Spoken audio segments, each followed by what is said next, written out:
Dentro de los principios constitucionales que regulan nuestro derecho penal, además, por cierto, los derechos en general de todo ciudadano, encontramos ciertos principios rectores al momento de una investigación penal. Entre ellos, uno es el famoso principio non bis in idem. Principio que la propia Constitución Nacional nos está garantizando que nadie puede ser juzgado dos veces por un mismo hecho. Por cierto que si esto en líneas generales parecería como algo muy simple y algo que en la práctica no se da, no es así.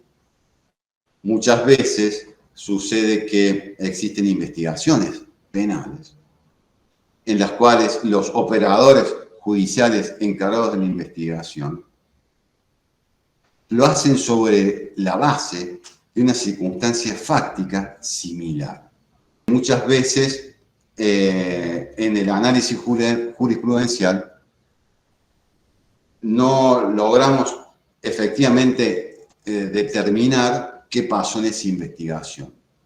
Bueno, punto número 1. En 2 segundos más vamos a analizar un fallo del Tribunal Superior de la provincia de Córdoba al respecto de este tema.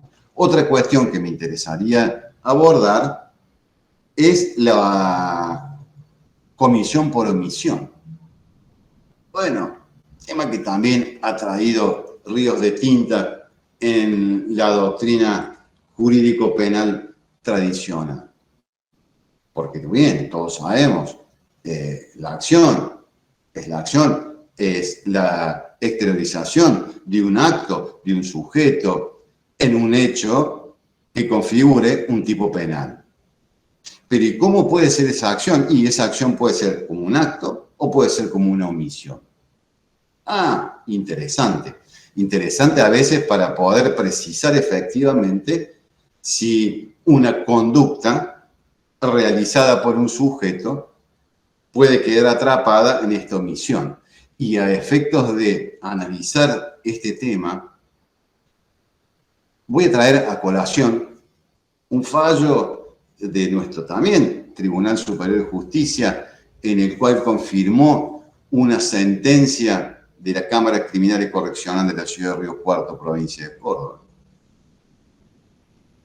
Tema que trajo una discusión muy interesante.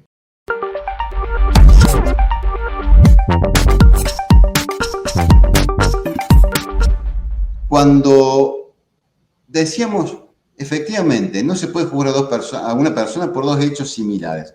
Perfecto, pero esa similitud, ¿en dónde debe estar? ¿En qué elemento del tipo penal debe estar? ¿O qué nos dice básicamente la Constitución? No, bueno, mire, debe haber una identidad de hecho y una identidad de sujeto. Es decir, debe ser el mismo hecho, el mismo accionar en contra de la misma persona. Al respecto, nuestro Tribunal Superior de Justicia, en un fallo allá del año 2002, Oliva, que también recomiendo su lectura, en el cual nuestro Tribunal Superior de la provincia de Córdoba dejó bien determinado esa identidad de sujeto y de hecho cuando configura la vulneración al principio non bis in idem. En ese caso en particular, era un sujeto que acomete un hecho delictivo contra la propiedad, munido de un arma de fuego, se le atribuye el delito de robo calificado por uso de arma de fuego, porque esta persona desapodera ilegítimamente a otro de sus bienes, manipulando un arma de fuego. Era un revólver calibre 32, número tal, está en la sentencia. Pero miren después, ¿qué pasó?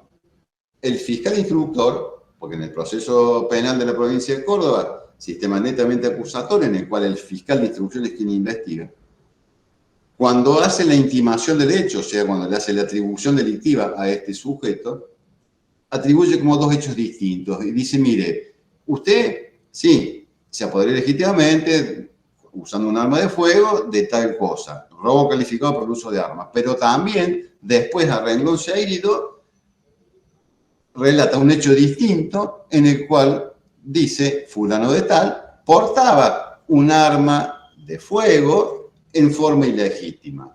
Oh, bueno, claro, en ese momento la instrucción fue así, la Cámara condenó de esa manera, un recurso ante el Tribunal Superior, el Tribunal Superior dice, no, señor, mire, acá se está vulnerando el principio constitucional del non bis in idem, porque en definitiva, cuando este sujeto, al momento que usted atribuye ese delito en el cual, utilizando un arma de fuego, comete el apoderamiento ilegítimo, ya ahí está inmerso también esa aportación ilegítima de esa arma de fuego. Es decir, estarían juzgando a este sujeto por dos hechos distintos, cuando en realidad es el mismo contexto accional. Bueno, insisto, recomiendo la lectura de ese fallo, muy interesante, donde van a poder desmenuzar perfectamente esto. Pero vamos al otro aspecto que decíamos recién que íbamos a tratar en estos pequeños minutos, la acción por omisión. Y para ese punto, me gustó analizar otro fallo del Tribunal Superior de Justicia, Carbone y Pellice, que también van a quedar los datos para que ustedes puedan ver ese fallo, en el cual el hecho, miren, es interesantísimo. Es un suicidio ocurrido dentro de un penal. Una persona pierde su libertad, está bajo la guarda del Servicio Penitenciario de la provincia de Córdoba y un día X se quita la vida con una faca, como son esas armas que tienen dentro de las unidades penitenciarias, se cortó las venas, lo cual terminó generando, en principio, su muerte. En ese caso, ¿qué pasó? Indudablemente, los familiares inician una acción en contra del personal del servicio penitenciario, en contra del director, primero, en contra del médico del establecimiento. ¿Por qué? Porque dicen, mire, fulano de tal, mi hijo, la madre de la que inicia la denuncia, ya había manifestado, había tenido actos demostrativos de que quería quitarse la vida, porque ya había tenido episodios anteriores en los cuales con una Gillette ya se había hecho algunos cortes que pudieron ser subsanados porque fue encontrado inmediatamente. Anímicamente estaba mal, el psiquiatra del penal ya había determinado que él tenía una cierta predisposición para quitarse la vida. Y el servicio penitenciario no hizo absolutamente nada, y a raíz de eso, mi hijo, que será denunciante, se quitó la vida. Ah, bueno, claro, comienza toda una investigación en contra de las autoridades del servicio penitenciario, de la unidad penitenciaria de la ciudad de Río Cuarto, en el cual en principio el director, por cierto, que su responsabilidad era neutra, porque ni tan siquiera estaba en el momento del lugar, pero se basó o se fundamentó un poco más la responsabilidad en el médico tratante, el médico del servicio penitenciario, y a su vez en el jefe de seguridad del servicio penitenciario. Jefe de seguridad es autoridad penitenciaria, que es la que está a cargo del cuidado interno de la cárcel. Bueno, se sustancia la audiencia del juicio y en definitiva allí la Cámara Criminal de Río Cuarto, ¿qué hace? Resuelve la absolución de estos funcionarios del servicio penitenciario. ¿Y por qué? Porque en definitiva lo que sostiene la Cámara y después fue ratificado por el Tribunal Superior de Justicia, que ahí no existió ninguna acción por omisión, que de manera alguna hubo una omisión de los deberes de ese funcionario en cuanto al sujeto que se quita la vida. Porque si bien quedó probado que podría haber habido alguna tendencia de este sujeto a cuestiones psicológicas que podrían haber llevado a quitarse la vida, en manera alguna el jefe de seguridad o el médico del servicio penitenciario tenía la obligación o poder habido prever la muerte de este sujeto. es interesantísimo porque en definitiva aquí lo que trata la Cámara y luego ratifica el Tribunal Superior, que no es posible sostener una imputación en contra de un sujeto que en ese caso en particular depende de la autoridad administrativa provincial, que haya cometido una acción por omisión. Si bien es cierto que acá nosotros podemos decir y sostener, bueno, mire, el Estado, al tener esa persona bajo su custodia, tiene la guarda y debe ser responsable por todo lo que le ocurra a él.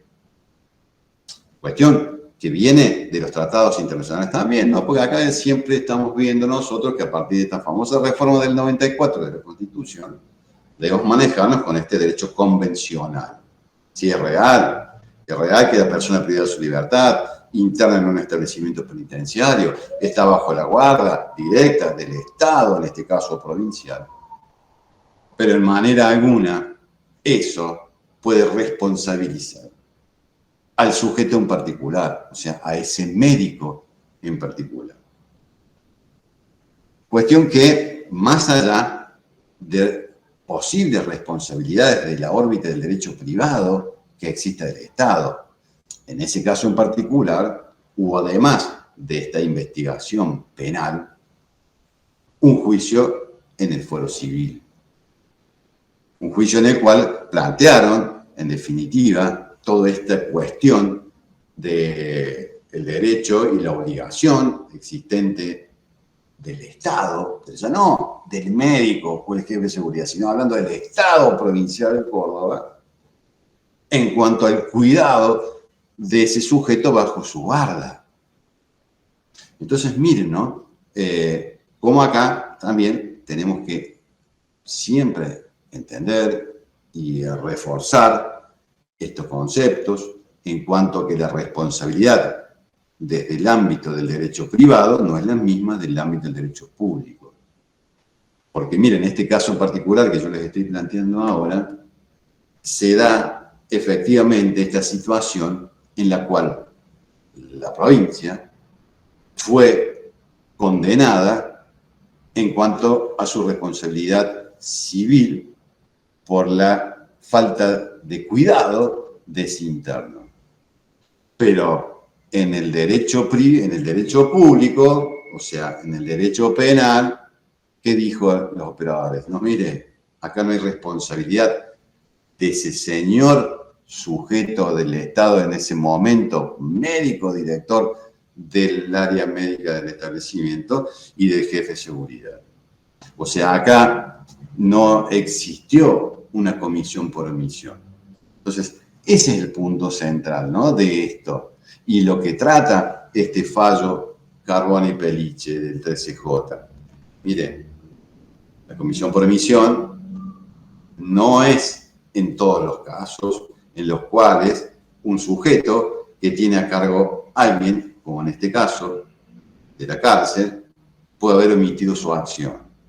O sea, en definitiva, ¿qué me está diciendo? Mire, acá, en este caso puntual que estamos hablando ahora, Pelice, médico, Carbone, jefe de seguridad,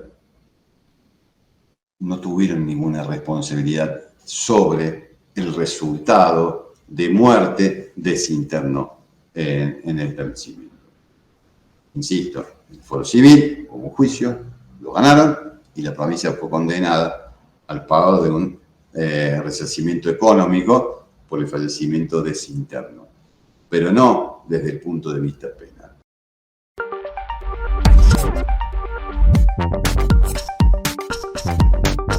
Entonces, como corolario de todo esto, creo que es importante que nosotros nos adentremos en cuanto al caso en particular cuando queremos sostener y mantener una imputación o una atribución delictiva por una acción por omisión. El ejemplo claro y clarísimo que nos dan todos los doctrinarios del derecho penal es aquel en el cual la mamá que está amamantando su bebé y tiene un bebé de días y no lo sigue amamantando y a causa de esa falta de acción de la mamá, ese bebé muere, bueno, sí, acción por omisión. Pero es distinto. Porque en definitiva allí, en ese caso en particular, sí, la mamá, por cierto, es la única persona que podía amamantar ese bebé. Pero en estos otros casos, como estamos hablando de Carbone y Peliche, en manera alguna, ellos eran los responsables del mantenimiento de la incolumidad de la vida de ese sujeto interno, privado de su libertad, a cargo del Estado provincial. Entonces, esos son los puntos que me interesaría que se profundicen con posterioridad y básicamente en todo, miren, en toda figura del derecho penal, tanto del derecho penal en la parte general como en la parte especial, debemos nosotros tener en cuenta siempre, siempre, los postulados del derecho convencional. Yo muchas veces recalco esto y quizás parece reiterativo, pero lamentablemente si nosotros comenzamos a hacer un análisis jurisprudencial de diversos temas, ¿no? Y de diversos tribunales, no estoy hablando solamente de una corte o un tribunal superior como el de Córdoba, de todo el país, empezamos a ver que hay muchas vulneraciones al derecho convencional. Y por eso es que muchas veces, cuando se llega a tribunales internacionales, nuestro Estado termina siendo condenado por no cumplir, no cumplimentar con los marcos legales que nos definen a nosotros los tratados internacionales. Por allí quizás, si nuestros legisladores que reformaron la Constitución en el año 94 no hubieran tenido en cuenta eso y en manera alguna hubieran incorporado, como la ley misma de nuestra Constitución, los tratados internacionales, hoy estaríamos hablando de otra forma. Pero bueno, debemos atenernos a lo que marca nuestra Constitución. Y en razón de ello, debemos tener en cuenta en cada postulado que hablemos sobre la parte general del derecho penal, lo que marca el derecho convencional.